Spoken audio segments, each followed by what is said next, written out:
Okay, ZBA, we are live. We are recording. Phone lines will remain off. Go for it. Thank you, Matt, and welcome to the Town of East Hampton Zoning Board of Appeals work session for October 10th, 2023.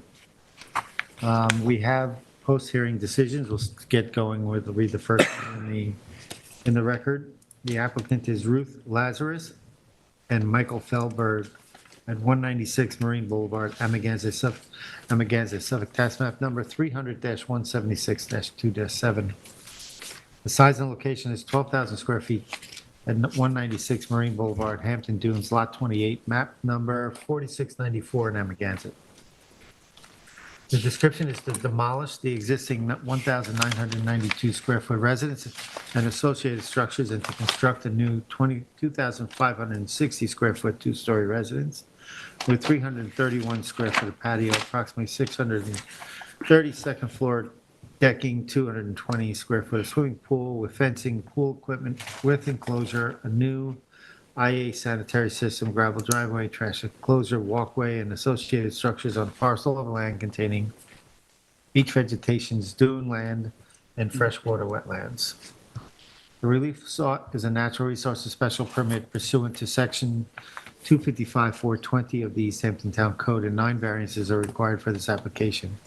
Variances of 68.2 feet, 66.8 feet, 65 feet, 64.9 feet, 57 feet, 51.6 feet, and 34.2 feet are required from 255-430 of the Town Code to construct the proposed decking, 31.8 feet, equipment enclosure, 33.2 feet, fencing, 35 feet, residence, 35.1 feet, patio, 43 feet, swimming pool, 48.4 feet, and trash enclosure of 65.8 feet from freshwater wetlands, where 100-foot setbacks are required. One variance of 58.5 feet is required from 255-430 of the Town Code to construct a sanitary system 91 feet from freshwater wetlands, where 150-foot setback is required.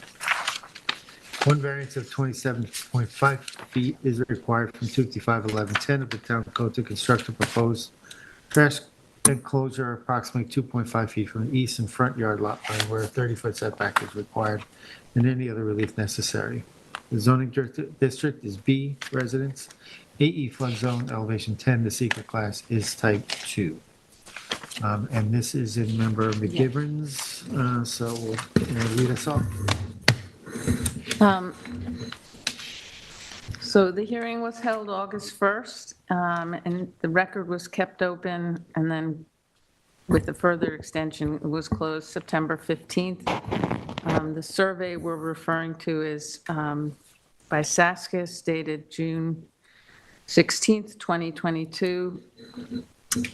The additional submissions which are relevant here are of the proposed site plan prepared by London Architect and Design, the grading comparison prepared by London Architect and Design, the grading and drainage plan prepared by LaGuardia Design and Landscape, and the planting plan prepared by LaGuardia Design and Landscape. And these were post-TAM submissions. To begin with, this property is severely constrained, which makes this a very difficult decision, I think.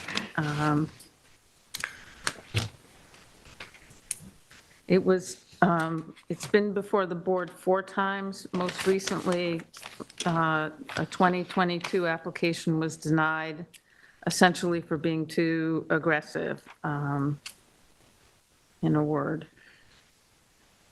This application has, among other things, reduced the total coverage from 38.81% to 26.7%, which is an improvement of 12.11%. Essentially, there's hardly anywhere on the property you could put a residence without needing a wetlands permit and a variance of some kind. I think they've done a good job, better than 2022, of consolidating the footprint of the house and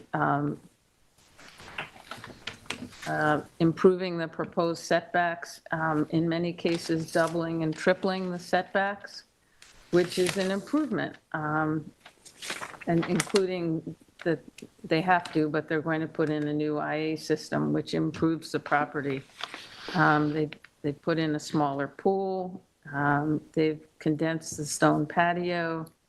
They're adding drains, dry wells, excuse me, and obviously gutters and leaders. I guess this really comes down to how small a house do you want these people to have without, that would satisfy the board? Because, as I said, the property is severely constrained. And they have doubled and in many cases tripled the setbacks. So I'd like to hear from my other board members because I really think the TAM had it right when it said the board should discuss if the greatly reduced patio area, reduced GFA, relocated residents, along with the re-veg plan of nearly the entire property is enough of an improvement for the application to justify the proposed project. And that really is the dilemma. I'm leaning towards approving it, although I'm not happy about that. I don't think we're, I know there was some complaint about the design of the property not being in keeping with the neighborhood, but we're really not, aesthetic choices really aren't a part of our domain. I think I've said enough. Thank you. Ed? Yeah, I think it is a difficult application for us. I have a slightly different take on some of this, however. I do think it was pointed out at one point, I think by the planners, that when most redevelopment plans should decrease variances and make an improvement on the existing condition, when we get into something that we're looking at lots that have pre-existing conditions and predate modern zoning, when we're doing redevelopments, we hope that we can improve on those conditions rather than just repeat them. There have been changes from the last application, but that was an application that was not approved by us. It was denied, and this one is just making improvements on a denied application. I'm not sure that that's enough for me. I don't like the idea that the parcel is going to be developed with a larger building, and I do think that while it's not for us to making architectural reviews, we do have to worry about the character of the neighborhood. There is a factor in that. That's not what made my mind up, but I do think that people spoke about against it, and we had several letters, and we had people speak to us about their complaints about what's going on this property. We have a constrained lot. We have an area that's got severe water problems, and we've seen that. We've talked about what we're hoping for that particular part of the town and what can be done to improve on conditions. I'm not sure that this project can improve on any conditions. I think there's an existing house. The discussion of it being 1,900 square feet, but currently would be considered 2,200 because of the double, the vaulted ceilings, is not one that means that much to me, because I think that we're looking at a house of a certain size and we're increasing the size of it. They are moving it further away, and they are increasing the septic system, and that brings it to a real question for us. But if I start looking at the standards on this one, I ask myself, under 255-850, whether the grant of the variance will cause an undesirable change to the character of the neighborhood. I think that the answer for me is yes. I think that that old glass house has been moved closer to the road does have something to do with the character of the neighborhood. Whether the benefits sought by the applicant can be achieved by some method feasible for the applicant to pursue, I think that's also something that can be done here.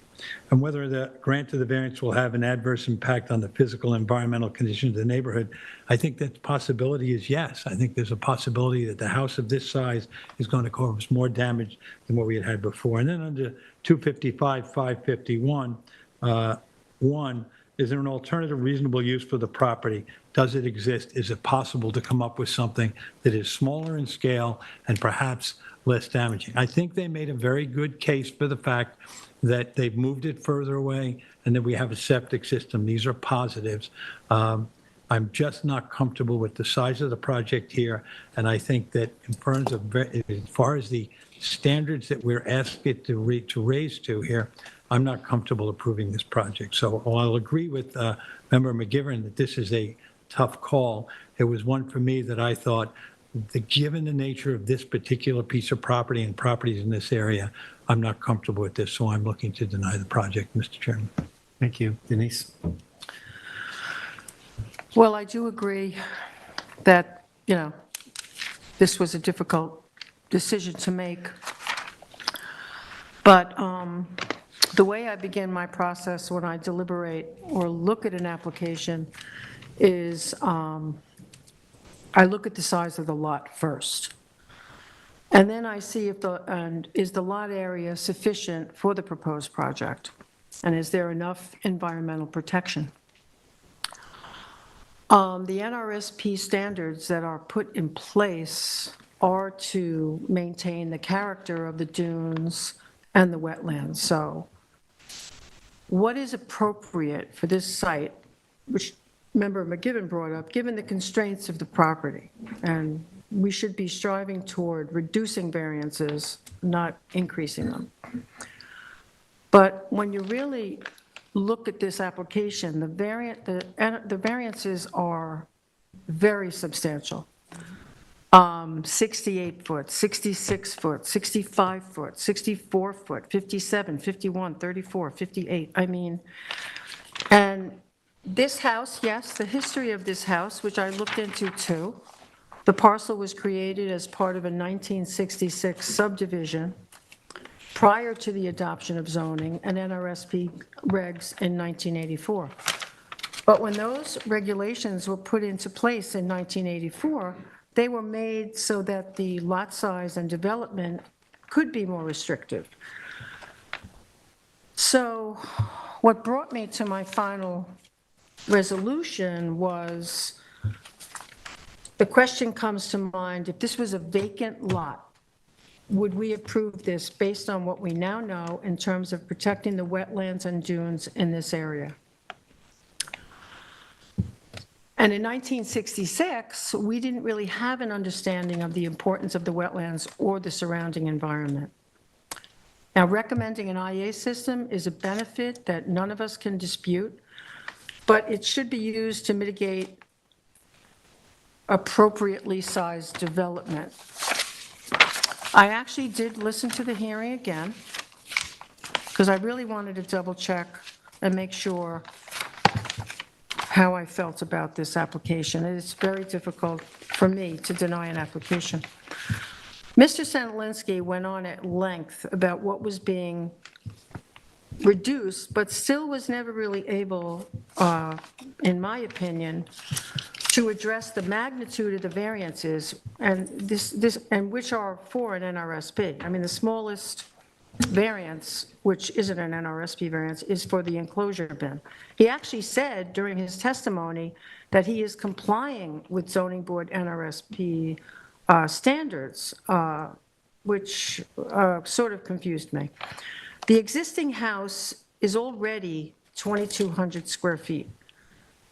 And this additional square footage will make it 2,560 square feet. I too went through the standards like Vice Chairman Johan just did, but there will be we are significantly going to be changing the contour of the lot. Tyler Borsak, during his presentation, put up a comparison of what was before the board tonight and what was denied originally. Now, in the other denial, and this was another thing I found kind of, if I could just bear with me a second. The one we denied in 2022, that house was 2,670 square feet. So there really hasn't been a big reduction in the project. I think more thought could have been put into exploring a smaller project.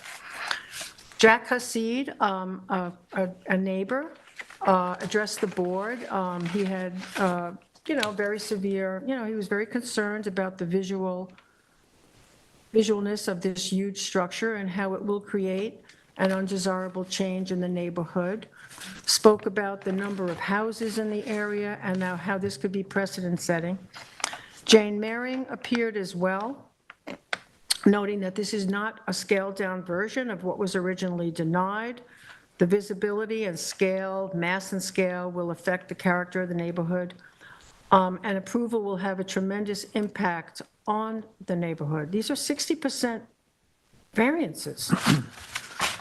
So for me, this came down to being a precedent-setting case if approved, since there are over 300 homes in the area, most built before zoning, so this would have a major change in the neighborhood if approved. And I've said this before for another application recently, there really are no variance or NRSP standards that say if what you are proposing is better than what's already existing, you now meet the standard. So I'm looking at whether or not an effort has been made to meet those standards, and the answer is no. Vice Chair Johan has already gone through the standards, and I agree with him. To all the variance standards, will it cause an undesirable change? Yes, it will. Can it be achieved by some other method? Yes, it will. There seems to be a real lack of understanding on the part of this property owner to not understand the constraints of this property.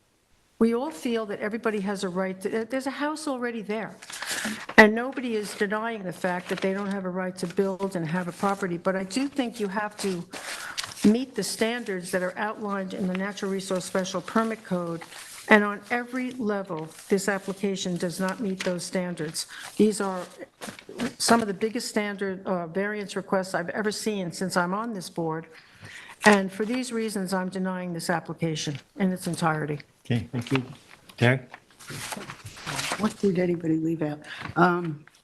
Okay, I agree with my fellow board members. As far as the variances, except for the trash enclosure and the septic system, I think they're all tremendously large, ranging from 68.2 down to 51.6 variance for the swimming pool. Member McGivern mentioned that there was a discussion about design, and I want to clarify, I don't know how design came into it. If I use the word design, that was not what I meant. It's the scale of it.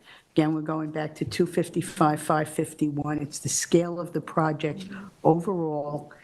The agent, this bothered me, so let me say, the agent talked about the house, and some of this was already said, being 2,227 square feet, and that was inclusive of a double ceiling height in a portion of the house that amounted to 235 square feet. And then on the plans that were submitted, they just subtracted that from that number, and then the increase in the size of the house, it said basically that they are only adding 333 square feet of GFA to this house. I think that's kind of a math trick in my mind. He was referring to this code, today's code. The codes today, I know, I realize that. I still think it was good.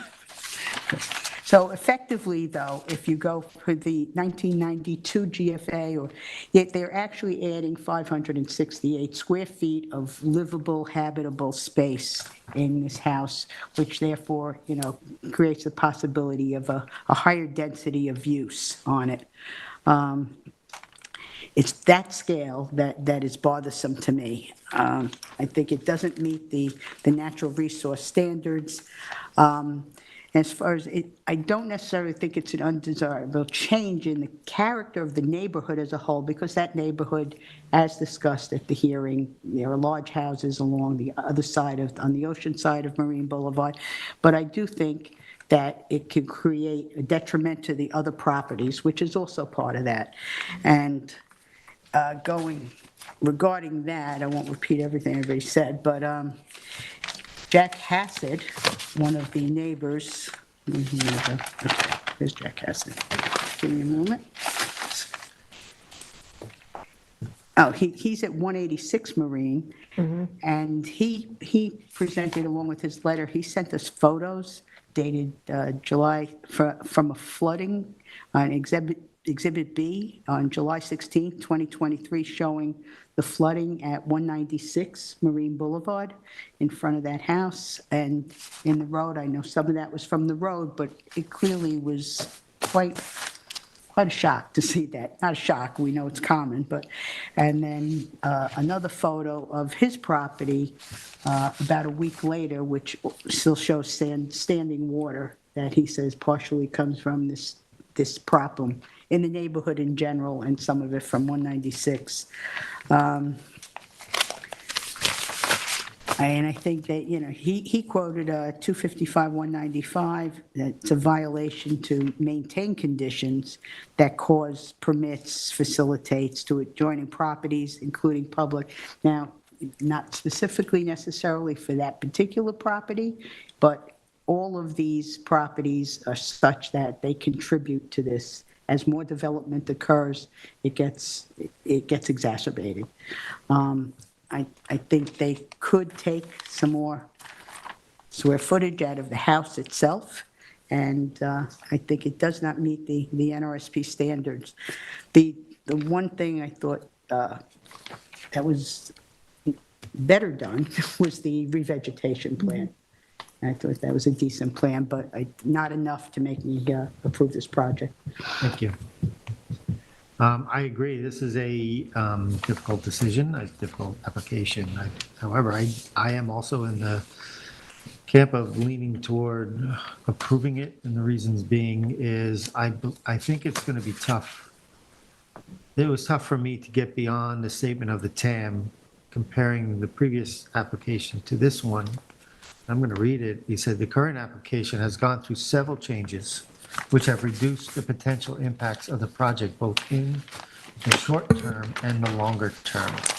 The residence has been reduced in size slightly compared to the old one, and also redesigned in order to maximize setbacks to the wetlands. Rather than a long residence with the swimming pool and decking adjacent, the building has been condensed around the pool and significantly reduced patio. Shifting from some of the construction around helps to push the residents further south, reducing variances needed from wetlands. The proposed swimming pool has also shifted slightly south and east on the parcel, as well as reduced in size slightly. The project has also reduced coverage, the total coverage on the property below what is proposed in 2022. The lot coverage is proposed to increase from existing conditions from 1,828 to proposed 1,850. However, the total lot coverage is proposed to be reduced from the existing 4,658 square feet for 2,990 square feet. I think they've made a good effort to bring this house into conforming. Now, we have to realize that in 1966, I think this house was built. 66. There's before NRSP code. It was placed there. If today, I agree with the argument that today, what would be allowed. I also agree that they are redeveloping the lot, but they also have a house on there. I think the environmental conditions are increasing on this property.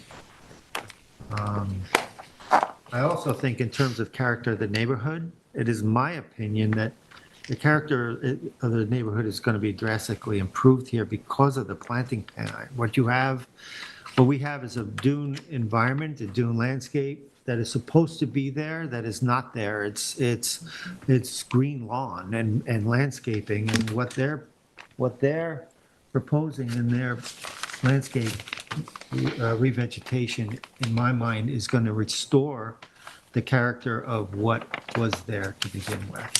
So in my mind, I think it's a much better application. It's an approvable application.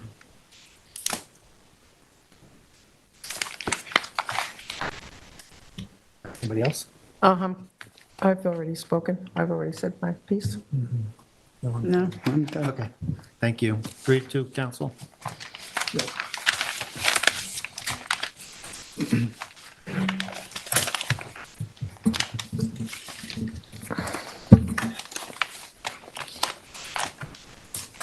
All right, next. Next, we have Irving Fain at 73 Surfside Avenue in Montauk, Suffolk, tax stamp number 300-51-2-10. The size and location of 11,092 square feet at 73 Surfside Avenue, Lot 18, Block 360, Surfside Estates, filed 7/8/1949, map numbers 1690 in Montauk. The description is to construct a 563 square foot patio, 64 square foot spa, associated pool equipment and pool fencing, retaining walls, underground LP tank, and driveway within 150 feet of freshwater wetlands. The relief sought is a natural resources special permit pursuant to 255-420 of the East Hampton Town Code. The zoning district is B residence, zone X flood zone, and the secret class is type 2. And who was this? This was mine. Okay, Terry, go for it. Okay, talk about a struggle. This one was a struggle. This hearing was on August 15, 2023. The survey dated September 13th, 2022, and we received it on September 16th, 2022, I believe. The agent was Andy Hammer. And there was, we have a plan, the site plan and site revegetation plan was done by Marshall Paetzel Landscape Architecture. We received the updated one on October 2nd, 2023. And did we receive anything else? Oh, and the drainage plan, sorry. We left the hearing open, left the record open in order to receive the drainage plan and the revegetation plan. At the hearing itself, we received some photos and not mock-ups, the word's escaping me. They're not actual photos of what the property looks like or will look like. Illustrations. Illustrations, okay. Illustrations as to what the design and the revegetation will look like. And so there was a lot of discussion about the pool and the drainage. The drainage is the big thing. The pool is 563 square feet. It's, and then the retaining walls, what most bothersome to me, the retaining walls are at 101 feet from the wetland part of the draining walls, another one, the retaining walls, and another one at 102 feet from the wetlands. And overall, the vision of it, the photos from that day, there was a lot of, the main house is still under construction, or at that time was, and it was hard to get a visual sense for what this is going to look like at that time.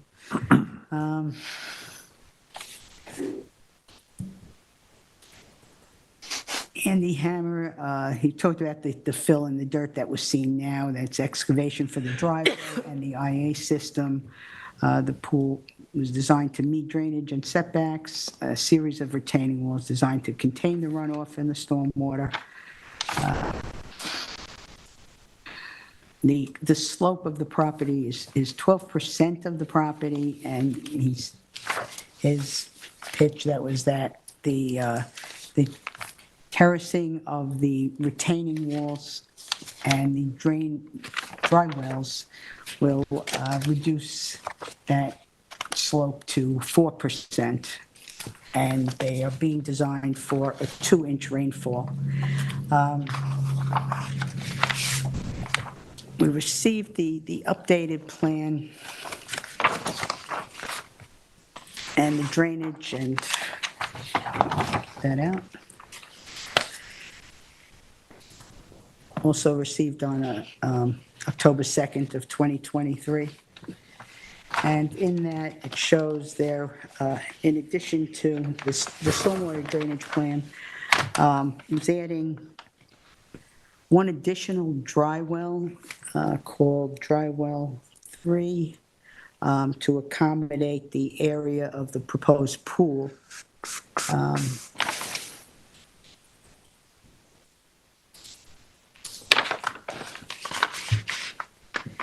And they gave the storage calculations required for the 2-inch rainfall event. I'm actually still struggling.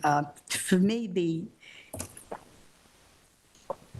when I'm looking at that property, it looks like they said that they were going to grade it up, and it just looks to me like the grading is going to be up such that even with all this drainage and the retaining walls, that it is not really going to improve the conditions and the property, the runoff on this property. And a 2-inch rainfall, unfortunately, as we know recently, is not that much lately. Are you going to base your decision on what you think is the proper, or are you going to do on this engineering standard? On the code. So the On code is rainfall. 2 inches on rain. Well, is that 2 inches over time or 2 Well, inches? we have an engineer design Okay, that okay. submitted drainage plan. But it still looks to me like the feel I get of this is that this is still too high, the grading that's being done. And it all slopes down to the wetlands across the street, that I am very skeptical about this. I will hold off on my decision until we hear from my other fellow board members, but at this point, I don't think it meets the standards to get an NRSP. Oh, we'll let Eddie go. Ed, you want to go next? Yep. Yeah, okay, fine. We had, as was already mentioned by Member Berger, we had a number of displays offered up by the team that represented the applicant here, and those computer images of what the house might look like were part of that display. We saw there that this very complicated design from the outside of a whole series of tiered walls, with the planning that was offered to us in terms of vegetation, they hope would both hide some of that and soften the look on the road. I think that going through that in their presentation, the point is that the pool would be 125 feet from wetlands, that they had pulled it back as best they could, that the retaining walls were 100 feet from wetlands. The runoff, of course, is a great concern.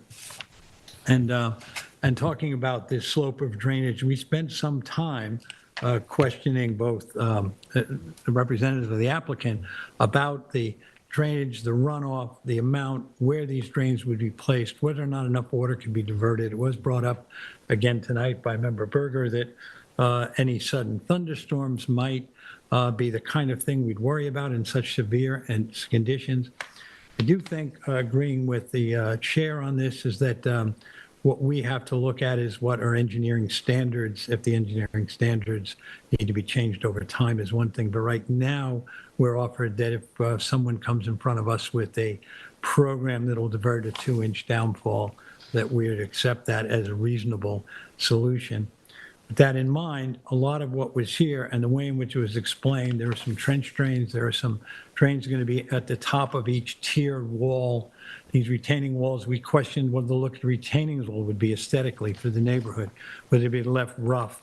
We were told that they would be dusted, they would be blasted, so that they had they were going to expose some of the aggregate and to make it a little more comfortable and natural look in that location, and not so much a construction site. I thought that was a positive. I thought that this project is on a very tough lot. We've had it in front of us before to discuss some other conditions here, and we know that at the back on the north side, I guess, of the house, it's only 3.5 feet from the property line, pre-existing condition, but nonetheless, it's hard to fit anything here. Then we come forward and we create this very, very large pile of dirt in front of the house, basically to accommodate the swimming pool. But as awkward as it looks here, I have a certain amount of faith in what I saw in those images and having the experience of seeing some of this. I think they also significantly put in a picture of another retaining wall with some vegetation to show where they were headed for this, where they hoped it would go. I think absolutely key to any potential approval here is that the vegetation that's going to be planted has to be approved by the planners, and it has to be installed as designed. I think that if we wind up with a series of 3 large concrete retaining walls, I think it's unattractive, and I do think it's a negative in the neighborhood. However, I think that if I'm given that lot and asked to design something that's going to accommodate both the house and a swimming pool, and we do have the example of One North Surfside, which has a swimming pool in front of the house that's up quite a height above the road. A different situation to be sure, but similar enough for me to think that if this is properly vegetated, this has been a fairly well-designed project given the limitations of the site. So let's see if there's anything else here that, I think the planners also felt that they had no problem with the amount of fill on the job. They thought that, I know it was mentioned that they thought that the runoff coefficient was going to be reduced by 4%, and that was a positive. I think that if you're dealing with this kind of condition, you have to get creative about how you're going to retain that amount of water that's going to come down that site. I don't know if I'm going to say any more about it. So I do think that if I go look at the standards here, which give me a minute to open them back up, that under 255-551, that given the constrained nature of the property and the effort that's been made, I think a reasonable effort has been made to preserve natural resource and protect the wetlands on the far side of the property. I think that whether alternative reasons or uses of the property, of course, in every project there are alternatives, but if your goal is to create a house on such a small lot with the appointments that this is going to have, I think there were not. And I think all the alternate designs entailing smaller buildings, a small lot, a building that is not out of character with the neighborhood, with all of that in mind. And I agree with what was said by Member Berger. All of these are a bit jarring, and we have to make careful consideration. But all in, I'm going to stand in favor of approving this application. Thank you. Now we can go to you, Denise. Thank you. Okay. Okay, so on top of what they're asking for on August 15th, the residence is currently under construction for an 879 square foot first floor addition, a 630 square foot second floor addition, a 521 square foot wood deck, a 200 square foot second floor deck, a 400 square foot roof deck, a new IA system, permit granted in May of 2021, 1,100 square feet of interior renovations, building permits were issued. An appeal was made by a neighbor, but the building permit was upheld by the zoning board. So before construction, there was 11,092 square feet of clearing where 10,099 square feet is allowed. All the vegetation has been cleared since construction has started. There's been no regard at all in terms of the environment. Existing lot coverage is 2,037 square feet. The proposed lot coverage is 5,311 square feet, where 5,546 square feet is allowed. The property was developed prior to zoning, and the topography of this parcel slopes downward, a large wetland, toward a large wetland, which is where the proposed improvements are located. The area has chronic drainage problems, and as the TAM notes, alterations to the drainage patterns within the area have taken place due to residential encroachment. I think the zoning board was very wise in 2020 when they took this pattern very seriously by approving the construction of a 407 square foot above-ground swimming pool with 440 square foot pool deck, pool equipped replacement, fence, window well, walkway, and reconstruction of the driveway.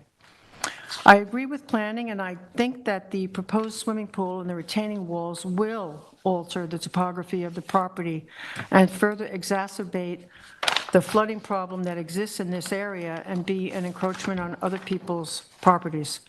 Because of the mass and scale of this project and the extensive wetlands to the east of the proposed improvements, I do not feel this application is in keeping with 255-551 or 255-420 of the East Hampton Town Code, and I'm denying the application.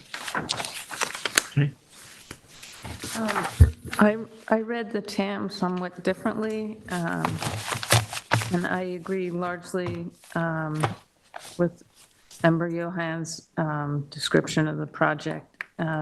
But the TAM basically said the applicant must quantify how the swimming pool and retaining walls will not exacerbate the flooding. And I think, I'm not an engineer, I defer to the engineer's report that seemed to say that with the 12% slope, preserving the natural resources, that this was a creative solution with the trenches and drains added. I think vegetation is going to be vital to this because the retaining walls themselves are a little unseemly. Although I know we're not supposed to get into aesthetics, I think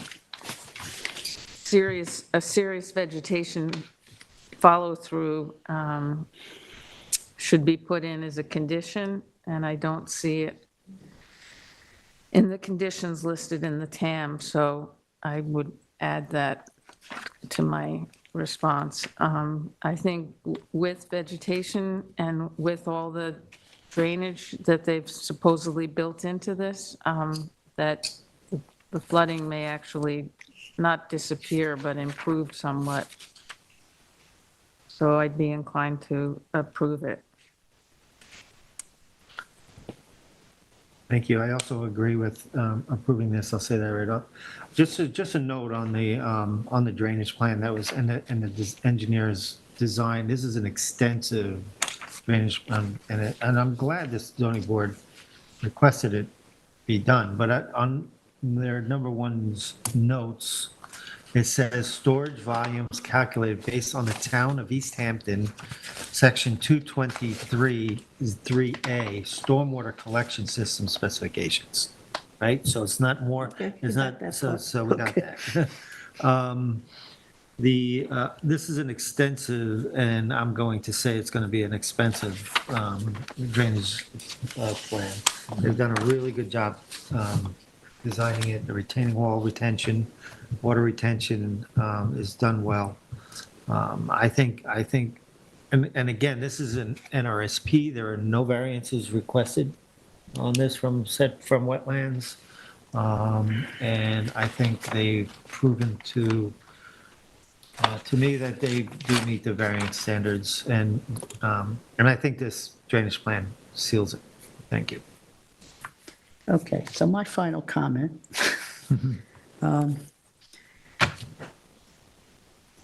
I am going to deny this. It's very bothersome, and I don't see how it meets the natural resource special permit standards. It's a special permit, and in order to accommodate the pool and the grading, we're putting the retaining walls at even closer to the wetlands than the pool itself. And it's like we're doing a lot of all this stone and structural work to make a pool fit on this 11,000 square foot lot. I think this still does not meet the standards. I understand the drainage plan and the 2 inches and all that is per code. However, I think this still is not going to make better the neighborhood, the one north Surfside, the whole look of that, now it's done, obviously, but it is different with that pool set way back. And I cannot give a natural resource special permit to this, adding all these retaining walls 4 foot high and terraced all the way up to the pool, and the pool. So I'm going to deny it. Great, thank you. Council, we good? 3-2? 3-2. Yep.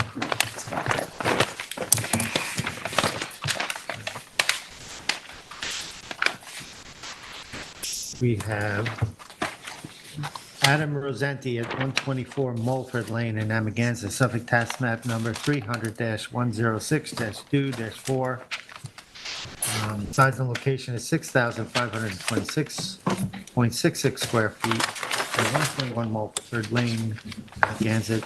The description is to allow a 64 square foot hot tub, a 3 square foot air conditioning unit to remain within side yard setbacks, and to allow a 20 square foot bin, 300 square foot accessory structure, and a 30 square foot shed to remain within side yard setbacks and outside the town's pyramid regulations. The relief sought is 3 variances of 9.9 feet, 4.55 feet, 5.64 feet are required from 255-1172D to allow the bin, accessory structure, and shed to exceed the town's pyramid regulations. 5 variances of 3.9 feet, 6.9 feet, 5.8 feet, 5.8 feet, and 4.8 feet are required from 255-1110 to allow a hot tub to remain 16.1 feet from the side yard lot line where 20 foot is required, a bin to remain 1.1 feet, an accessory structure remain 2.2 feet, a shed to remain 2.2 feet, and an air conditioning unit to remain 3.2 feet from the side yard lot line where 8 foot is allowed, and any other relief necessary. The zoning district is A residence, 8E flood zone, and the secret class is type 2. And this is in Ms. McGibbons. The hearing was held on August 15th. The survey we're referring to is by Walsh, dated October 27th, 2022. The last CO issued was 2016. It's a 6,525.66 square foot property in a A residence zone where 40,000 is the minimum required. This is along Mulford Avenue, where there are many properties like this that are quite narrow. In fact, and it was obviously pre-zoning. The residence on one side is 5 feet from the property line, so the 4/10 rule applies. So first, with respect to the hot tub, which is 7 feet, it then becomes a pool, which doubles the setbacks. It's a wood-burning, no pumps, no noise hot tub. So, and the variance is basically 3.9 feet. I'm inclined, having visited the property, even if they had a 6-foot hot tub, it would be a hair's breadth difference to me. So I'm inclined to approve that. The air conditioning unit, again, having been to the property, I'm hard to imagine where else you'd put it. So it was adjacent to the house, except maybe in the front yard. The Rubbermaid shed can be moved to obviously a more conforming location. So I'm inclined to deny that. The medium shed is, I'm a little torn on the medium shed because it will be hard to move, and it's by a retaining wall. This property has an interesting topography because there's a 4-foot differential between the neighboring property, which is 4 feet higher. So the way this shed is positioned, it kind of gives their backyard a little privacy. So I'd be inclined to approve that because of the uniqueness of the topography, even though it's a substantial variance. They got a letter from the neighbor saying that they actually liked it. So, and I don't think there'll be an adverse impact on the neighborhood. The larger accessory structure, I think, is a bridge too far. It really needs to be put in a compliant place. And they submitted a re-veg plan, which we had requested, and I would make part of the decision. Do you want me to summarize that, or are we good? That's good. Okay. Ed? Okay. It's hard to not say there's an awful lot going on here that's wrong. An awful lot of what we had to look at on this project is the work was done by the applicant without permits on some of the structures that were built. He made assumptions about what was possible, what wasn't. I think it's glaring when you see it. However, I do think this is a narrow lot, and I think, as we've just pointed out by Member McGivern, that's very standard in what goes on in this part of the town, down on Mulford Lane. They're asking for 8 variances. That's a stretch.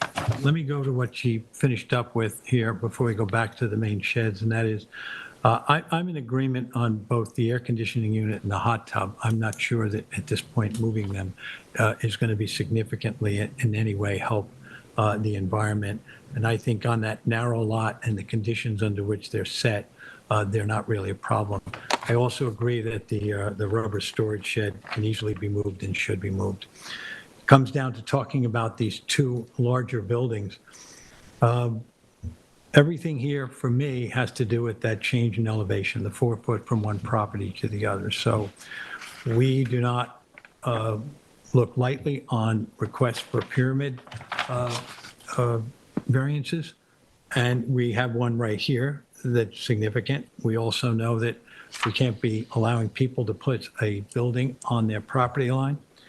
I do think occasionally, though, we have properties that have a particular uniqueness to them. The change in elevation here, the narrow sense of the lot, and what is to be done. During that, and what is possible for putting these buildings here. Absolutely, that building could be pulled out and into the middle of the backyard to make it more compliant with variance standards.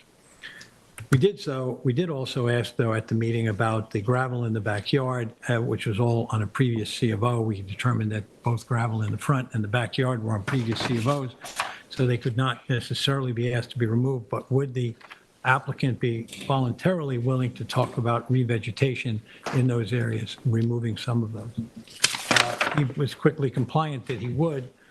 If we were to approve this, we would be approving 2 structures that are in direct violation of our zoning codes, but we would be gaining some revegetation in a gravelled area now. I think that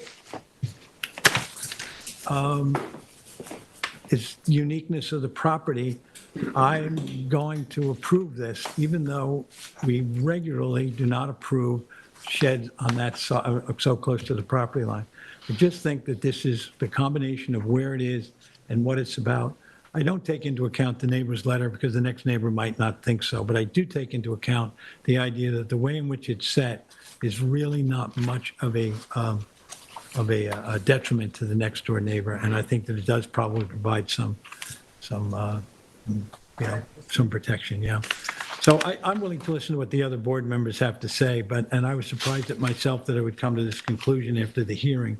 But after looking at it and thinking about it, I would like to see the plastic shed moved, but I'm willing to approve the rest of the application. Denise? Okay. The parcel has an 800 square foot, 1-story residence, a 335 square feet of decking, gravel driveway, pavers, and illegal hot tub shed, bin, accessory structure used as a gym, and an AC unit. Septic system consists of a cesspool, no septic tank. This property is not within NRSP jurisdictions. There is 6,423 square feet of clearing, where 6,526 square feet is allowed. The area is all small lots, so the parcel was developed prior to zoning. Any approvals in this area are, in a sense, precedent setting. The hot tub can be placed in a more conforming location, so this is not the minimum necessary. It's not my job to redo a project and tell everybody where to put it. And there are alternatives. The other improvements, all built without building permits, bin, shed, accessory structure / gym. It does appear that these structures can be located from the property line that they are violating. According to the TAM, they can even actually reduce or eliminate the requested variances. The western property consists of state-owned open space. Parcels to the north and south are privately owned. The TAM itself states there is no background history to look at for pyramid variance requests for accessory structures in this area. So if granted, this would set an unfavorable precedent. For these reasons, I feel that this application does not meet the standards for 255-850 because benefits can be achieved by another method. The variances are substantial, not the minimum necessary. This is definitely self-created, and it will create a detriment to nearby properties. Thank you. Barry? Variety going here. Okay. All right. Okay. The pyramid variances, I find the most egregious. I agree with my fellow board members, the bin, that is that the 0.9? Yeah, that must be, the little bin is the Rubbermaid shed. 0.9. Yeah, Yes. yeah, okay. And then That could be moved, 6.9 so I on the deny side the pyramid variance for that. Actually, I deny the pyramid variance for those three sheds, the accessory structure, gym, and the shed next to that on the other side.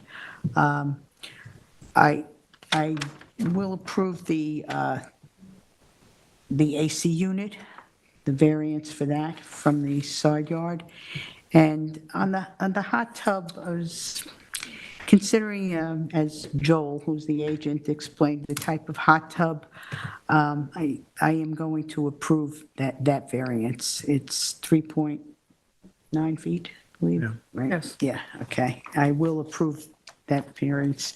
Part of the rationale on that is the applicant did also submit a revegetation plan to revegetate 900 square feet of the property, which we received on August 29th, 2023. And, they show the layout. We also received an updated survey with that on revised September 14th, 2023, that we received with that. And I find that that's mitigation as far as the hot tub. The revegetation plan does show that going along beyond the area where the hot tub is. And I think maybe some of that revegetation can be rearranged to also block part of the retaining wall from the neighbor. But I do think the accessory structure, gym, and the shed and the bin need to move to conforming locations. So I just Is want, that so that's a yes, an okay on the hot tub, an okay on the AC unit, and not okay on the three denial, bins and sheds. Denying. I wanted to mention, I didn't think of the re-veg plan as mitigation for the larger structure. So I want to hear what Member Deline has to say. Before you go, can I just say for the record that you entered that it was a wood-fired hot tub, and I think at the hearing, we were told It that was a plug-in. it was an electric hot tub, just for Yeah. the record, that we know it's not wood-fired. Yeah, she Go said ahead, Mr. Chairman. there's no doubt that what was done here is egregious. I agree with that all around. To build things with the benefit, the question in my mind comes down to two things. Whether or not we can establish uniqueness to this property that can't be Replicate. replicated, or whether or not a precedent will be set. I think precedent is a higher bar than uniqueness. My fellow law member. Is that correct? Would that be a correct statement? I don't know. Maybe But counsel could ask them regardless, so I struggle with this application because what's on the precedent side, we do have a letter from the neighborhood, from the neighbor, and they're like joyous about this. My question is, on the precedent side, what's to stop somebody else with making an agreement with a neighbor in the future to write a letter? And that, I think, can start a precedent domino effect, possibly. But would they Talk have to the me about this. uniqueness of the topography? I mean, I was there that. and, All these lots are the same. But this is Montauk, Yeah. this is Yeah. Montauk, This it's isn't hilly. Montauk. yeah, It's not no, I know. There's I nothing know. uniqueness about the topography. It's That's why I was on the fence about the larger structure, and I could live with the medium-sized I am structure. struggling with this. You know, Hard one. if I can interject, I mean, Joel submitted photos showing that wall. I mean, I don't see that being so unique. I can Walls all show over you a Montauk like bunch of that. these walls. Yeah, Extravaganza. I'm sorry. But now that you mention Montauk, Yeah. we had recently, not that long ago, there was a project on Essex Street where there was a pyramid, similar type situation, and we denied that pyramid. I don't want to, approve this pyramid. This is not one thing in the world. This, I'm concerned, I don't think there is uniqueness here. I honestly don't. And I think the letter can be replicated as far as a precedent setting. I think I'm going to vote for denial of this application. I mean, I'll agree with the hot tub and the AC unit, but What about I the can't reach. Go ahead, you medium-sized can talk to shed? me. What's that? What about the medium-sized shed that was near the house? The two sheds. I think that falls into the same category. Yeah. We've Yeah. denied sheds on property lines before. we've had many of those, yeah.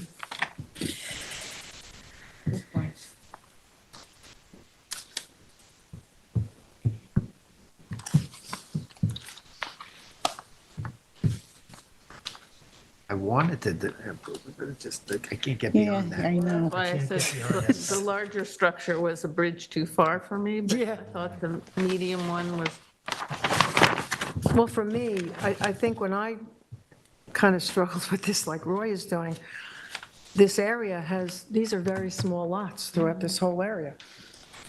And the precedent side of it, to me, was Very important huge to variances here. look at, Pyramid The pyramids variances. of Yes. you And the generous- pyramid isn't taking effect from the top of the retaining wall. The pyramid is taken from the property line, so it's That's right. down at the lower part of the wall, so it's huge, right? Yeah, and we've had a number I of those. don't think it passes this variance standards here. And it is in perpetuity, so to somebody's point about the Yeah. neighbor, the next neighbor may not. Neighbors Yeah. change. So Rob, can you get to the bottom of all this? Can you get to the bottom of this, Rob? What I'm hearing, the hot tub and the AC have been approved. The other three have been denied. Rob, the only thing I'm approving is the AC unit. Okay. That's it. Okay, thank you.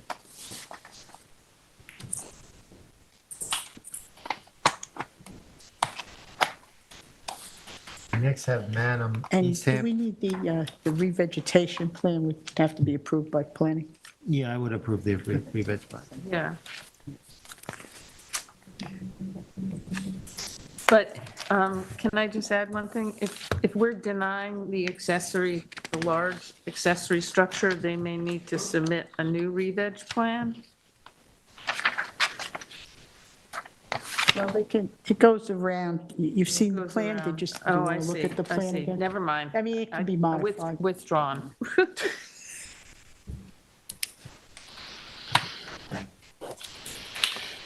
This is you, right?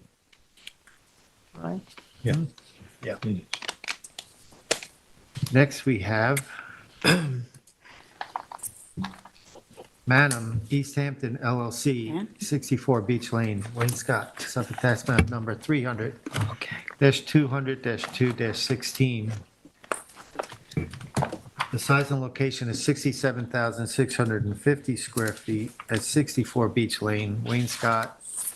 300-200-2-16. The description is to construct a 1,690 square foot swimming pool and 250 square foot of the pool deck within northern side yard lot line setbacks. Relief sought is 2 variances of 10 feet are required from 255-1110 of the town code to construct a proposed swimming pool and pool patio 20 feet from the northern side yard lot line where 30-foot setbacks are required. Any other relief necessary.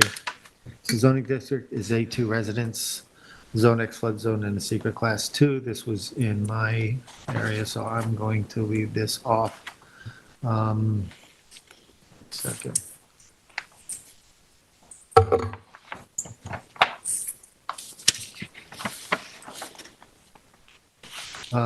This property is located 64 Beach Lane. It's in common ownership with 60 Beach Lane, which is to the north. The applicant is coming to us with a variance for setback of the pool. I'm going to briefly discuss reasons to deny it, but then I'm going to bridge into uniqueness, because I think in this case, we have some unique circumstances that can be stretched and brought into light. First of all, pool variances are requested. This property is requested for noise, and I think that on its own, this would not pass this variance standards because the pool could be relocated on the property in a conforming location. The applicant or the application on the TAM said that one of the reasons they're proposing the pool here in this location was and asking for the variance was because of the sightline vista. And I think that is not a reason or nexus for approval of a swimming pool to breach the variance. However, with the common ownership, and common ownership is something as a board we're seeing more and more. And I think it's something we're going to be grappling with. In this situation, the applicant is coming to us to seek for this variance. It's a 10-foot variance with a common ownership of the other property,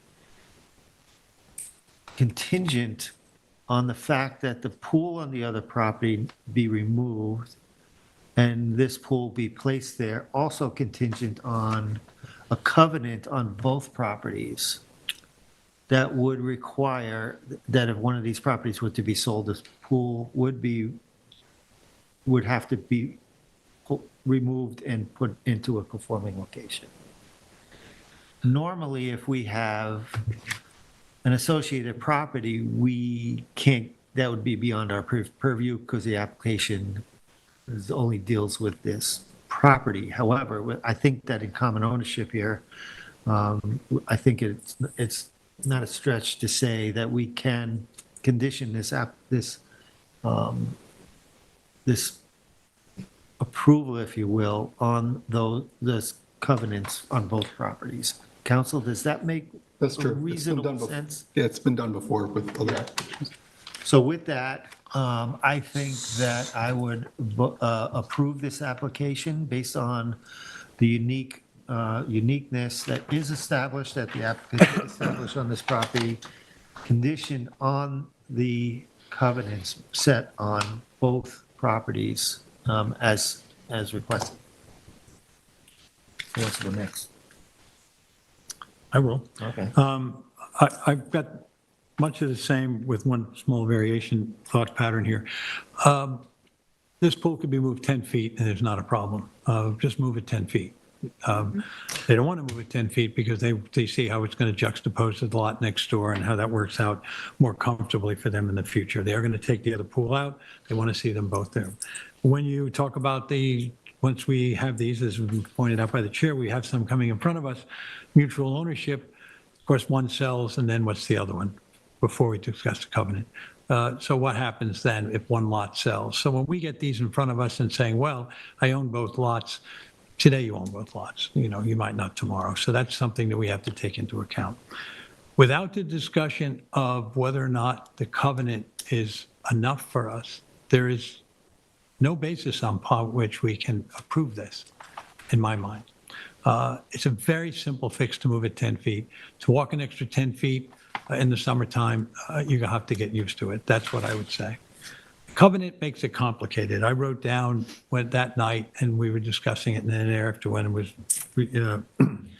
I was looking this over, is the covenant enforceable? I'm going to ask the legal department that. Is it enforceable? If later on, if one lot was sold, what's the agency here that goes in and sees to it that pool is removed? Somebody tells me that there's a good way in which that happens and we can count on it, then it's a more powerful solution to approve this. But without that, I think that the lot owner adjacent here doesn't have the pool, has to put up with the fact that a pool is within, 10 feet closer to the property line than it should be.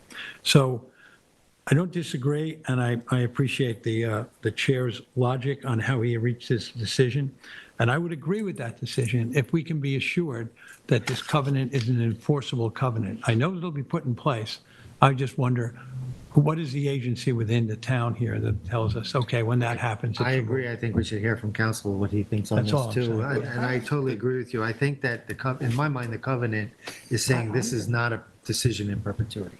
That's right. So that's, Yeah. Joan, you want to give a shot? I agree with Member Deline and Member Johan. I wrote it, how to enforce. That's my biggest issue. And it just doesn't seem like that big a deal to move the pool 10 feet.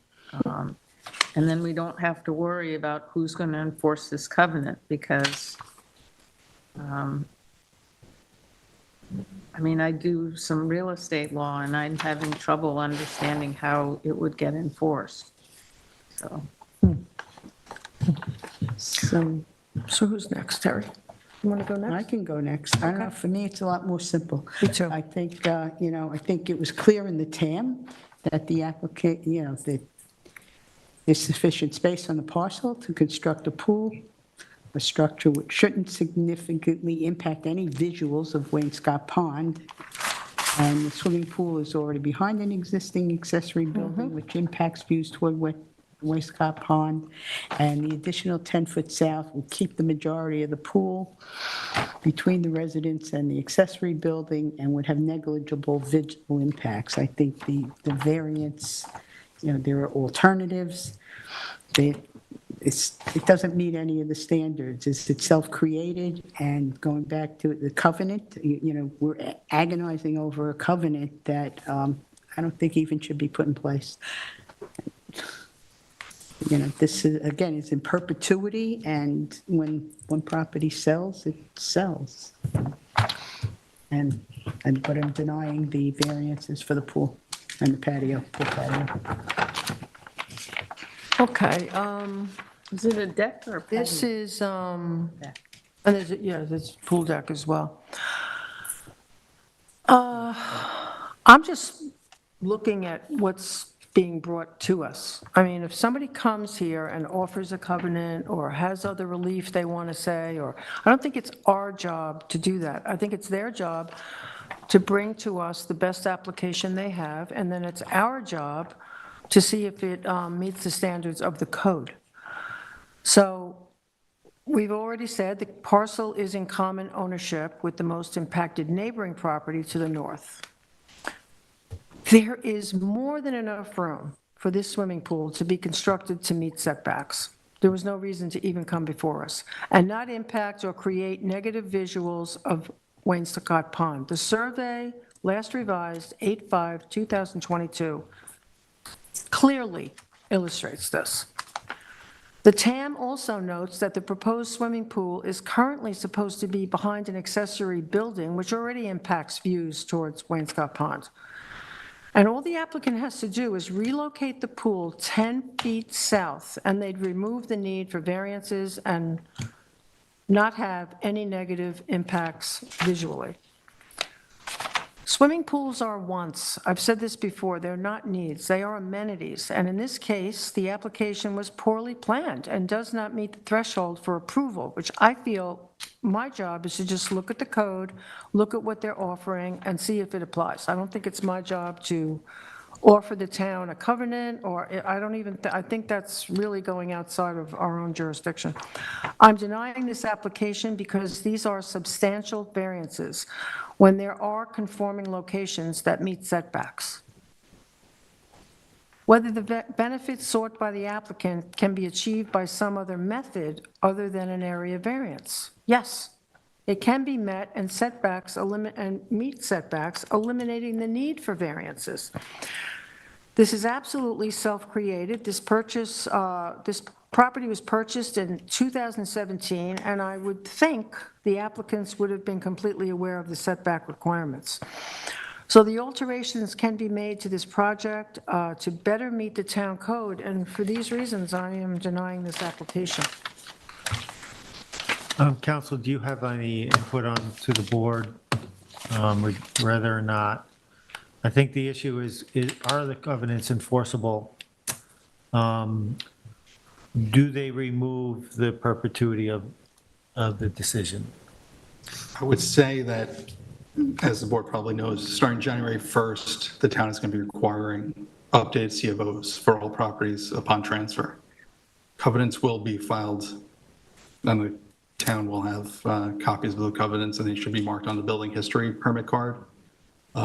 So if there is a covenant filed that the structure needs to be removed upon transfer, I think that the enforcement would be that they wouldn't be able to get an updated CFO for the property. That being said, I don't think that the filing of a Interesting. covenant in and of itself makes an application meet the variant standards. Has that been adopted by the town Yes. board? It has. No. Yeah, That basically, C of O? Yes, That was already yes. voted? it was. Yes, it yeah, was, it's effective. but it's effective in January. Oh, okay, so it's not effective now. But it's going to happen, that's Still, what I'm still, saying. it's an adopted law Yes. that's All right. today, so I still am inclined to vote against it because Yes. these covenants, I mean, you can require that someone get an updated C of O on change of ownership, but even that is hard to enforce because people can legally contract around it. And I'm on a case involving a house in Sagaponack I don't want to talk about, but they contracted around it, and the new owner took almost 2 years to get a new CO. Right. And the only reason the new owner got a new CO is she was transferring the property yet again. Otherwise, she could have just, the town had no way of knowing unless they went into Suffolk County tax records, or, I don't know. I mean, for me, this is so simple I'm because, inclined yeah, to yeah, deny it's it. hard. I went clearly it's- by the TAM, and I think And it was. by the code. I think it was the quickest Yeah, exactly. overview by Tyler that I've heard ever for this application. Clearly, it doesn't meet the And standards. again, relocating it 10 feet south would remove the need for variances. I mean, look at that. This we is have probably the granted, we simplest have granted application I've ever variances of made. this nature before. With covenants? Yes. Okay. I think that they came to us, I know you said that they should have known about I think they do know the setbacks. They're coming for us for relief on that, so, and I think they've shown, to me at least, that they've presented the application able to grant that relief with the covenants. And the fact that it's common ownership. I don't see the that's- hardship But here. wouldn't we be in direct conflict with what our code says? Well, there's, In terms of approving this, we're basically ignoring the code. I'm sure there's going to be. That's case what study variances on are this. for. But I mean, you have To to, but alleviate you a have to hardship. meet What's the the hardship standard. here? You don't just grant it. I don't think there And is there's a another hardship. feasible method. I mean, hardship. we can go through that's a very good idea, Joan. Let's go through the variance standards No, and say yes or no to each one. yeah, no, I agree. I just want to say about this is that I've already said it, but to me, this is a direct denial until you bring up the covenant. And when you bring up the covenant, then I'm looking for leadership, as we've just now gotten from a legal department, but also I wonder about, as was mentioned by Member McGivern, that change of ownership and the one person who has the pool decides to sue to somehow not do it. I don't understand the ins and outs of the law, but has this turned into a muddy mess for the town? Are we opening up a door that could get ugly? If somebody told me that the covenant is hard and fast and enforceable, I could understand why we'd approve it. But if there's going to be gray area there, then I certainly would want to see the pool moved. So I'm leaning, as I said when we first came to me to talk about this, I'm leaning on what kind of legal advice tells us that this is a enforceable decision. Let me put it that way. All right, the way I see it, this is a 4-1 denial regarding, right? One I'm denied. denying. Yeah, it's No, 4-1. Terry- So, I mean, you requested, Who's one? I'm denying too. yeah, no, it's a 4-1. I'm approving it, but it's Oh, everybody else is okay. denying it. So it's a So I 3-2 think to you approve. request to read through the standards. I think you did do that. Yeah, and I think that it doesn't meet the standards, so I'm really not understanding this approval. I mean, council did Counsel, you state okay on that? that the offer of the covenant doesn't make it standard. Move on.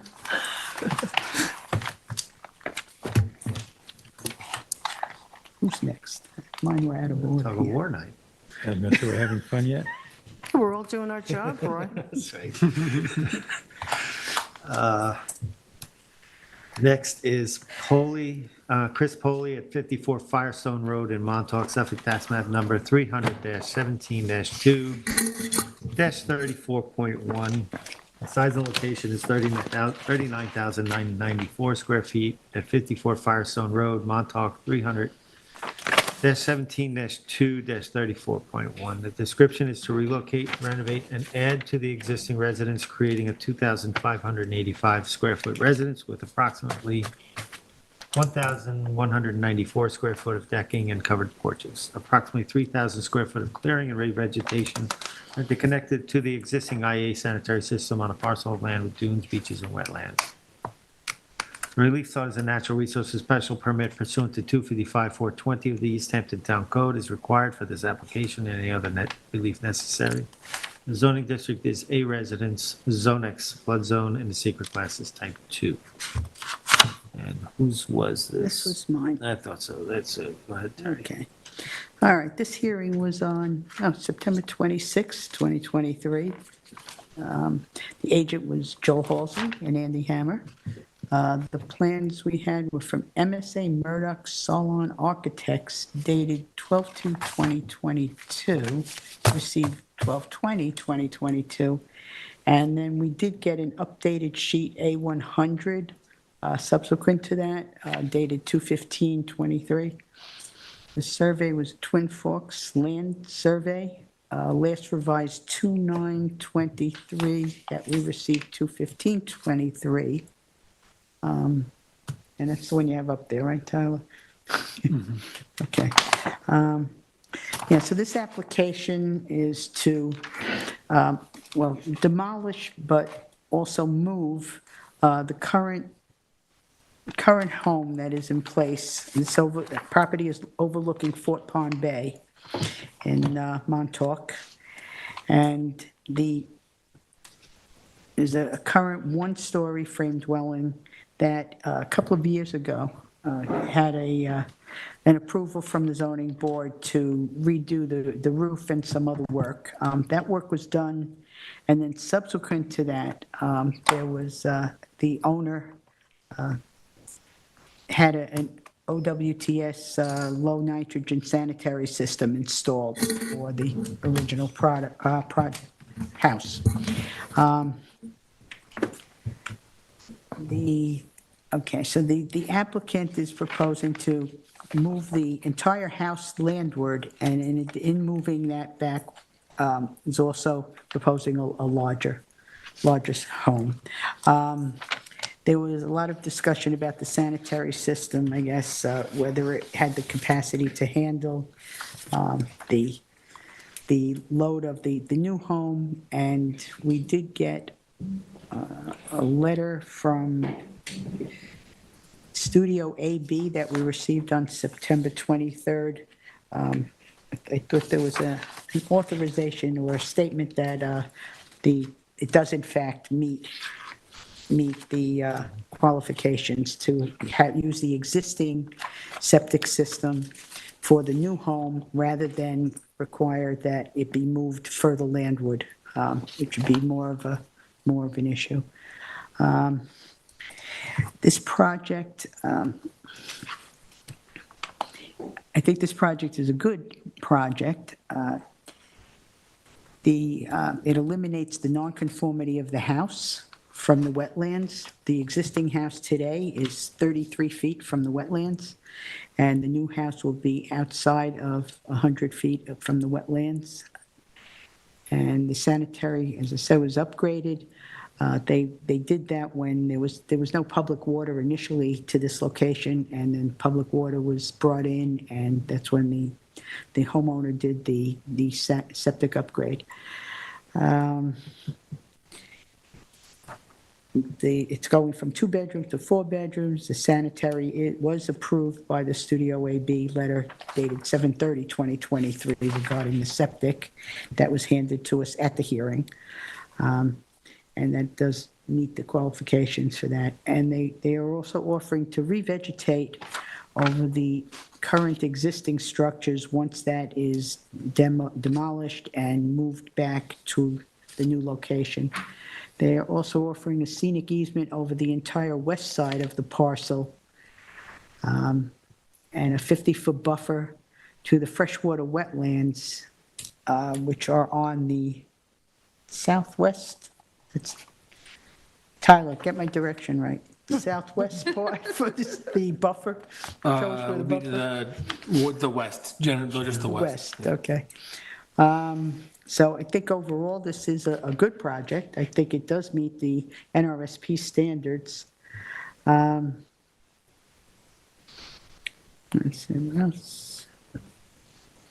They do want to leave you saw the photos for the access path. It's a little more than the typical 4-foot access path. That had been approved, okay, with the determination back in 2019 for the original house, for the current house, and they want that to remain, and I'm okay with that also, that remains as it is. I think with the proposed revegetation, well, the existing clearing is 15,622 square feet, and there'll be additional 3,000 square feet of clearing, but then revegetation afterwards of 3,000, so it ends up back at the 15,622 after the entire project is done.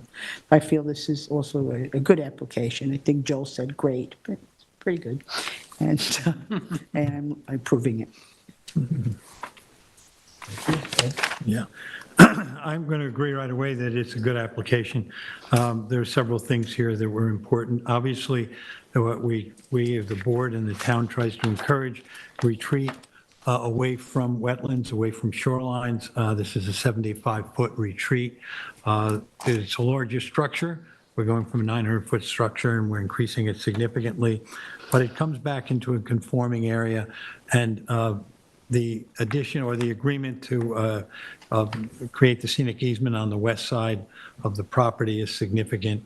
I think that it's important to note that the wetlands here are not just the shoreline. There's a freshwater wetlands. It sits inboard of the shore, and that's what we're getting clear of here. I would say, as any board member here, you can visit a lot of sites. You'll be hard-pressed to find one more beautiful than this. This is a great site, and you can see the sensitivity. There's not a cliff there, and you walk yourself on a gentle slope down to the shoreline, which it makes it beautiful, but it also makes it slightly more susceptible to future storms. Moving the house, retreating it back is certainly a help in that area. I think the agreement that the disturbed area that the house is to be moved from will be restored in contour and revegetated is a positive. There were some driveway constraints we talked about, and they're going to continue to exist for here because this is being moved back right close to the only parking they have on the lot. That night, Andy Hammer mentioned that as you go into the lot, it is a very a slightly different kind of driveway with a little kink here and a bend there. And so it's not as easy a parcel to come and go from. By retreating it back here, they create themselves some personal problems in terms of parking, but they've improved it environmentally significantly. I think that overall, this was a positive here, and I think what's going on in terms of preserving the shoreline and protecting the wetlands is a positive. So I'm looking forward to approve this. I think that under the standards of 255-850, whether or not it will create an undesirable change in the character of the neighborhood, I don't think it will. There's other significant work has been done in adjoining parcels recently. This seems to be in character with that. Whether or not the applicant, the benefits sought by the applicant can be achieved by another feasible method, I don't think that there's a way for you to increase the size of the house on this property without retreating and getting our approval. And I think in doing that, they did. And whether or not the grant of the variance will have an adverse impact on the physical environment conditions of the neighborhood, I don't believe it will have an adverse. I think that in the TAM, there was it was referenced that this was a project of low impact and net positives. And so with that, I'm willing to approve the application. No? I'm in full agreement with Member Berger and Member Johan, and I don't really have much to add. I think the scenic easement on the western side, including a 50-foot fresh water wetlands buffer, is significant in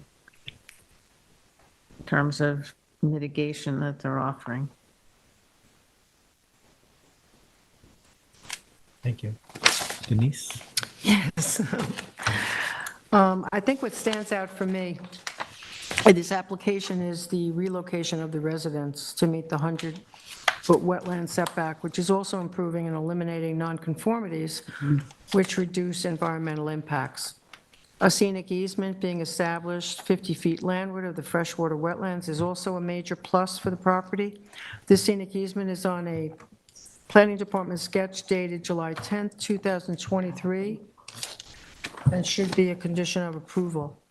A revegetation plan submitted and approved prior to the issuance of a building permit is also an environmental plus for the parcel. All in all, this application should be applauded. In terms of the IA system, the current system is a nitrogen-reducing sanitary system, and I don't really see the nexus in moving the system further from its current location. I believe that this application does meet the natural resource special permit standards outlined in 255-551. Preservation of natural resources has relocated the residents over 75 feet from the wetlands and located additions outside of wetland jurisdiction.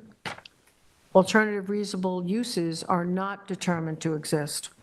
Alternative designs, the scenic easement and revegetation along with structures moved landward are improving this property and making it environmentally more protected. 255-540 compatibility, it is in keeping with the neighborhood regarding visibility, mass, and scale. In terms of the environmental protection, the scenic easement revegetation and moving the residents over 75 feet from wetlands is making the site more environmentally protected.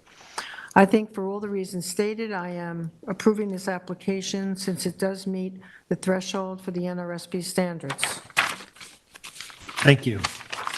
I agree. I can't add anything to your comments. I think it's a good application. Council, we good? Yes. Next, we have Laura McCall, 52 Private Road, Amagansett, through Suffolk Tax Map number 300-109-1-8, and the size and location is 44,983 square feet at 52 Private Road, Amagansett. And the description is to install a new generator and propane tank on a parcel of land with wetlands, surface water, dunes, and dune vegetation. The relief sought is a natural resources special permit pursuant to 255-420 of the East Hampton Town Code.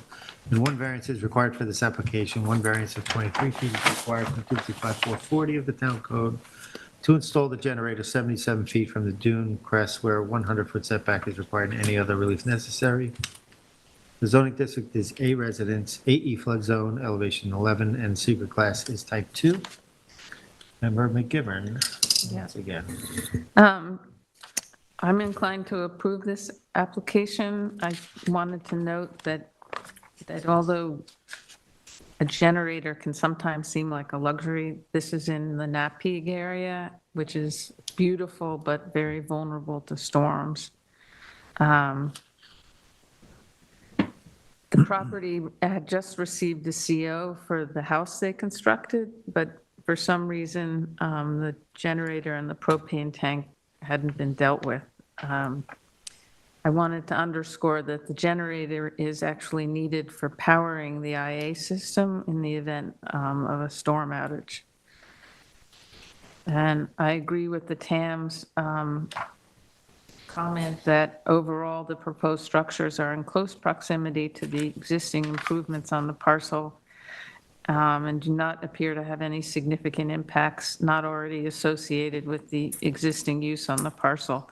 I was there, and they're basically putting the generator as close to the electrical panel as they can. And they also commented that the generator is located no closer to the dune crest than the existing improvements and requires only a small amount of clearing. Otherwise, the property was quite, they seem to have done a really good job in revegetating. I was impressed by the amount of revegetation that had been done. It was a very clean construction site. I'm inclined to approve it. Thank you. I can go through the standards. I mean, these are so small. I don't think it'll create a detriment to nearby properties. I don't think the benefit can really be achieved by any other method. The variance is not substantial. And to the TAM's point, it won't really have more of an adverse effect or impact than the existing improvements have already had. And although the need may be self-created, that's doesn't prevent granting the variance. But I especially think the generator's needed for powering the IA system. So. Okay. Thank you. Yeah. We had this particular parcel in front of us, I guess, 2 years ago now, and we granted approvals. I think that everything that Member McGivern said, that the generator is being placed in an appropriate spot. It's not causing any additional disturbance. It's not doing something that we don't want. It's important to note what was pointed out in the TAM, and that is that whenever we're talking about Napeag, we're talking about a unique and fragile environment and an ecosystem there that every time we take a footstep, we should be careful about what we're doing. And I think here, we saw a project that was approved 2 years ago, and I think that we can remember that on the night of the hearing, that Tyler commented that the work had been completed and done very well and very successfully. Mm-hmm. And if we set out these standards, and we hope that this is exactly what happens, it's nice to know that occasionally it does happen. So I think that they've shown that they care enough about this property to do it with the minimum amount of disturbance. I don't think there's a lot for me to consider other than to say that this is not a big ask on their part, and I think they've shown that they're willing to take proper care of the property, so I'm willing to grant the approval of this. Thank you. Denise? I agree with everything that's been stated so far. The generator is a minor change to the 2021 approval for additions to the house and does not add any significant impacts, and the generator is actually no closer to the dune crest than the existing improvements. I'm always scrutinizing a district that is in HPOD. Harbor Protection Overlay Districts are an important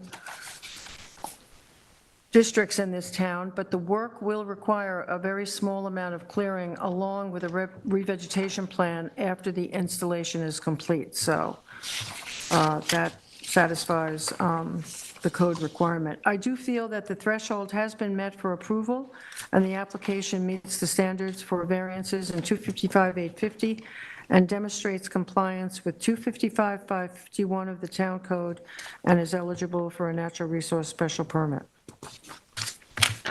Thank you. Gary? Okay, don't have much more to add. I agree with my fellow board members. I feel it does meet the variance standards as already enumerated by Member McGivern, and the NRSP standard, 255-551D, preservation of natural resources. I believe it meets that too. So I too am approving this. Do you have a question? Member McGivern said that they have a C of O? So When I was at the property, they said they had just gotten their C of O. I think this is So an is there additional like a new request. survey that That's will why come this is in? not a modification. I Right, think this is right. It's a additional new request. application. So there would be an updated survey? I think this is an updated survey. Well, a lot of it still says No, all the the survey things are was dated. proposed. It's We not- asked, I think we good asked point, this, Terry. I think we clarified this the night of it is confusing. I think we clarified this, and all the proposed on this survey are part of the old one. original. They should have been Yes, removed right. for this application. Yeah. But I think we asked that question, and it was verified that nothing else has changed on this, so. But So- shouldn't so it say, no longer say proposed? Survey? Shouldn't there be an I updated don't think it survey? needs a new survey. I think the final survey will have that, it's not, it's, on the final survey, it's not proposed anymore. As built. I mean, the when- building department, okay. it would be help, other departments know what's going on. To have an accurate survey. Tyler said it'll happen with the Yep. C of O, with Yeah. the building The final department. survey has everything removed. We ask for an as-built now. You do? Oh, okay. For CO, so that we All can right. catch things before it goes to the building department. Yeah, okay. Thank you.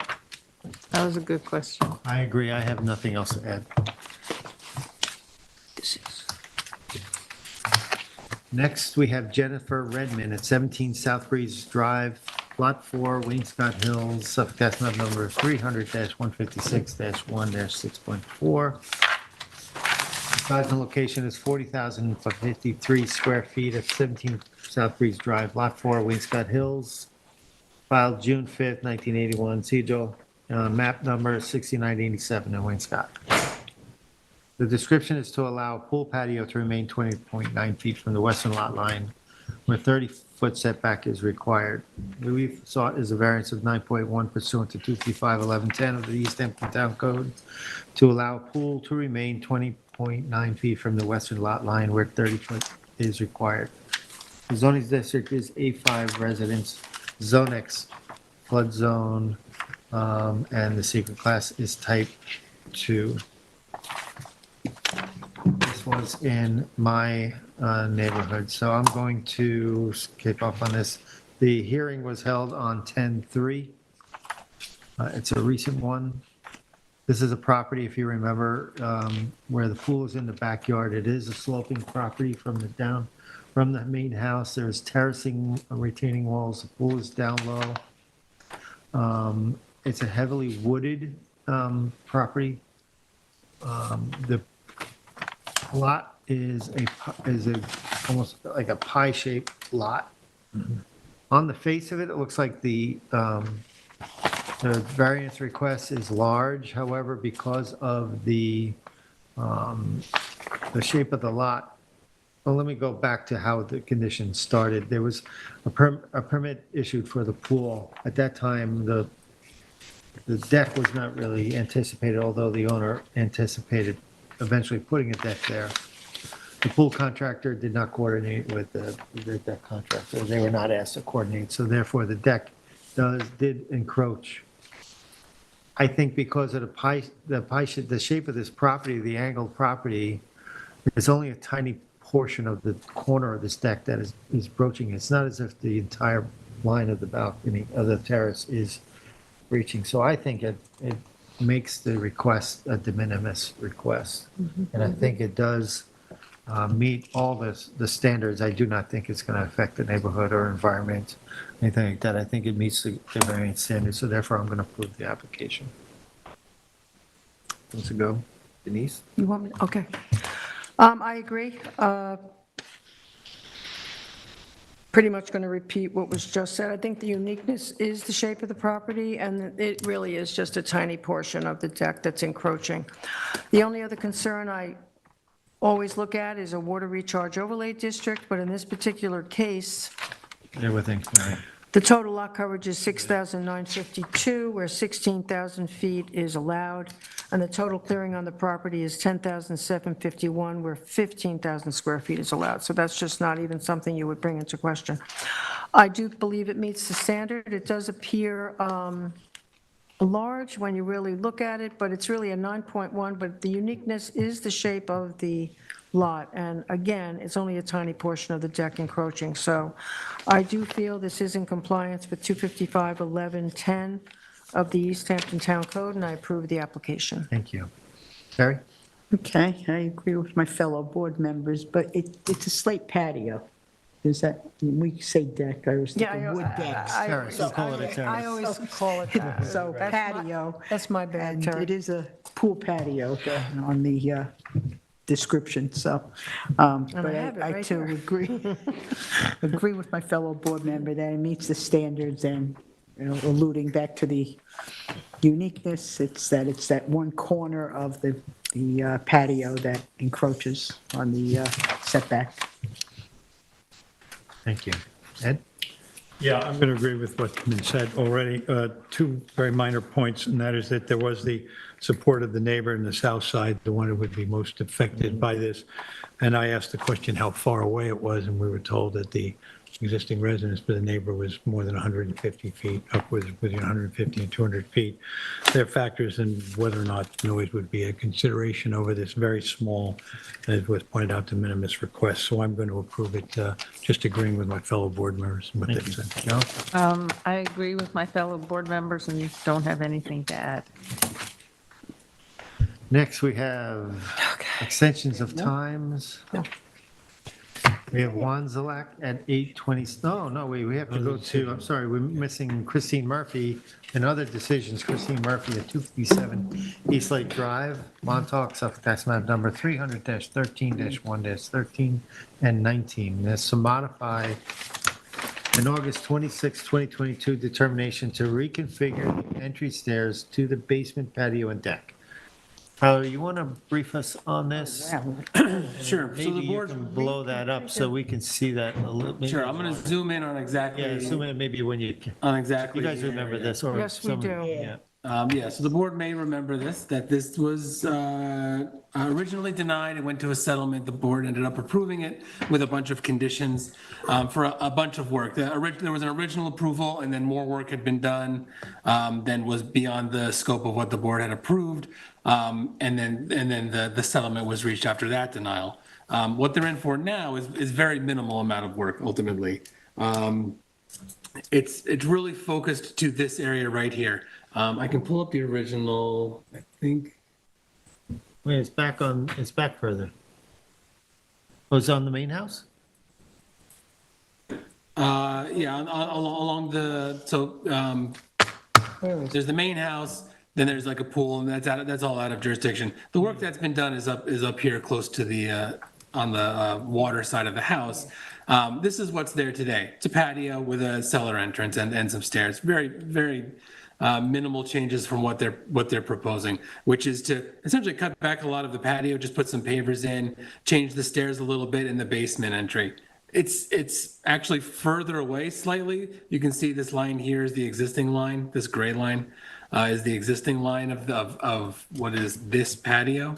So they're cutting it back slightly, changing the layout a little bit. Very minimal amount of work ultimately. There's actually a slight reduction in total lot coverage of what's in jurisdiction by around 180 square feet or so. So total lot coverage within jurisdiction is actually being reduced slightly. So overall, this is a reduction, both in variance, both in setback. Both in and- setback and in coverage numbers, yeah. And it's a minimal change from what's there, but it is, How much is the reduction in setback? The setback, I mean, it would be like a foot or 2 feet, something like that. It's minimal. And the coverage numbers the area within jurisdiction goes from 7983 to 7809, or say 7809. So like 170 something square foot of coverage change. Minimal reduction, but a reduction nonetheless. So board, Excuse me, it's a design change, it's not brought about by any other necessity, they're just moving Right. it from one place to another. Right, they're And changing, then- they're changing the basement entry slightly, changing the layout of that patio. It's very minimal changes. And it's not Is all more the than was rest of the work approved, it was done? less. It's definitely not more, yeah. Right, exactly, which is So- why it's a right, and board modification. members, this is a modification. Yep. And it's the policy of the board that if the modification doesn't worsen the conditions or increase the variance request or anything like that, that we could approve it from the bench. So I think I would recommend that if everybody is okay on this, we can have a motion to Yeah. approve this on the bench, so it doesn't have to go to hearing. Are we okay with that? Yeah. Is the rest of the work done, Tyler? Is this like the last bit or I'm not certain. no? The answer to that is no. There you go. I mean, Not all done. I read Tyler's memo and I thought the sentence that said none of the changes are any closer to the bluff crest or tidal wetlands compared to the So that existing. too, yeah. I mean, I think I'm fine with it. Nothing has increased, so Yeah. I'm okay with it. I am What about too. you, Terry, you okay? Yeah. I know it's an application, Yeah, it's I in our know. drawer, but it's all right. No further comment. It's okay. Somebody You can from, abstain, somebody from Montauk want to make a motion? not Terry. Not Terry. So, what are we allowing this to do? To go administratively? Just or approve just the approve it? modification. Okay. Then in the No, you can't, I don't think you can. application of Christine Murphy, 257 East Lake Drive, Montauk, Suffolk County Tax Map 300-13-1-13 and 19. I want to make a motion to approve the modification this time. Second. Concur. I concur, thank you. Now we go into extensions of time. We have Wanzalak, 826 East End Drive, Unit 826, Montauk, Suffolk Tax Map number 300-32.1-1-22.6. It's a 2018 determination. Some of us might remember this application in remember the this. trailer park. Yeah, so this is the Dish Plains Trailer Park area. Their application for the sanitary system is currently in front of the planning board. So I About believe time. the applicant on this one is extending their application for once that's done, they can then apply to do the work. They've been put on hold because the sanitary system hasn't been upgraded yet. So this is, I think, in anticipation of that. Okay, I have a question about that sanitary, since I know they've been on hold. That sanitary system will supply the entire condominium? Yes. It's not individual units? No, it's everything will be funneled to this Yeah. new sanitary. I like a treatment plant, mini treatment plant. Yeah, It's essentially. Ag system. all right, Sewage system, yep. Yeah. okay, I'm okay, I remember this one, this is the one right near the road, Yeah. right, the dirt road behind? Yep. I'm okay with it. Okay, I'm okay with it. I'm okay with it. Motion? I'll make a motion. Make a motion in the matter of application of Wanzalak at 826 East End Drive, Unit 826 in Montauk, tax map 300-032.1 to 01-226. To approve the extension of time. I forgot A that second. Concur. Concur. I concur, thank you. Next is Swartz and Hain at 44 Cliff Road, Amagansett, Suffolk, tax map number 300-173-2-17 and 18. It's a 2020 at determination. Right. So this is a somewhat recent application in front of the board. It was for a bunch of additions to the existing residence, a swimming pool. This is just on the south side of Cliff Road. It borders against a large, reserved area as part of the original subdivision. No construction has taken place at this time due to delays because of COVID-19, but they are now ready to initiate for a building permit. So hopefully, maybe one more extension of time, depending how long construction takes. But it's a fairly recent approval, so we didn't have any concerns. Okay, Okay, I'm okay with so that. Yeah. So in the matter of Schwartz and Hain, 44 Cliff Road, Amagansett, Suffolk County Tax Map Number 300-173-2-17 and 18, I make a motion to approve the request for an extension of time on the determination. I'll second. I concur. Concur. I concur, thank you. Next, we have Edelman at 24 Maidstone Park Road in Springs, Suffolk Tax Map Number 300-38-4-4, a 2018 determination. I don't know if anybody remembers this. This is that super constrained property.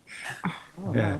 Very, very small property in Springs. The original approval was That's Rita 2018. Cantina right The there. property Oh, did okay. change. All right, let me the get my property bearings. changed Wait a minute. hands fairly recently. So Say that. the property has changed hands fairly recently, so they're probably getting ready to start doing the building permit work on it, I believe. Other than that, there's no real changes on the property. We didn't have any concerns with it. It's super small property, needed pyramid variances, front yard, I think, from both sides, the north and the south. But yeah. And what was approved? I'm sorry. It was To demolish the existing residence and construct a new 957 square foot one-story residence within front yard lot line setbacks beyond the maximum allowable coverage and outside of pyramid. Okay. yeah, Is everybody all right? yes. Yeah, I'm good. In the matter of the application of Edelman, 24 Maidstone Park Road in Springs, Suffolk County Tax Map Number 300-38-4-4, I make a motion that we approve the extension of time. I'll second. Concur. Concur. Concur. Next, we have Peters at 25 Seaview Avenue, Montauk, Suffolk Tax Map Number 300-49-2-24. It's a 2020 determination. Yeah, so this is just to get a certificate of occupancy. The board granted approval for a number of things on the property, 601 square foot additions to the residence, 365 square foot ground floor decking, elevated decking, a swimming pool, and an upgraded sanitary system. I did the CO inspection on the property a few weeks ago, 2-3 weeks ago. Everything looked good. The re-veg was in. All the conditions were met, so we signed off on the issuance of a CO. So all they need is the extension of time in order to get their CO. Okay. Okay. All right, I'm fine with it. And in the matter of Peters at 25 Seaview Avenue, Montauk, Suffolk County Tax Map 300-49-02-24, I'd like to make a motion to approve this extension of time. Second. I concur. I concur. I concur. Thank you. Next, we have the draft minutes of October 3rd, 2023. Yes, I'd like to make a motion to approve the draft minutes for October 3rd, 2023 for the East Hampton Town Zoning Board of Appeals. Second? Motion to approve. Concur. Concur. Yes. All right, that wraps us up. I'm going to ask the vice chair if he can close the meeting and then go and make a motion to go into executive session to discuss legal matters. Okay. I would like to make a motion, I would like to make a motion to close the work session for the Town of East Hampton Zoning Board of Appeals for October 10th, 2023 at 8:27, and then to go immediately into executive session to discuss a legal matter. Second. I concur.